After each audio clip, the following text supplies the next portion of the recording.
Hello, my name is Jordi Garcia. This session he chose his wildest place to visit.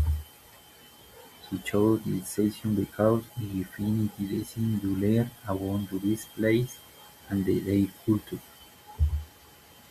This session suggests visiting the Metropolitan Basilica, Cathedral of Santa Clara and the Sanctuary of the Lord of the Miserere.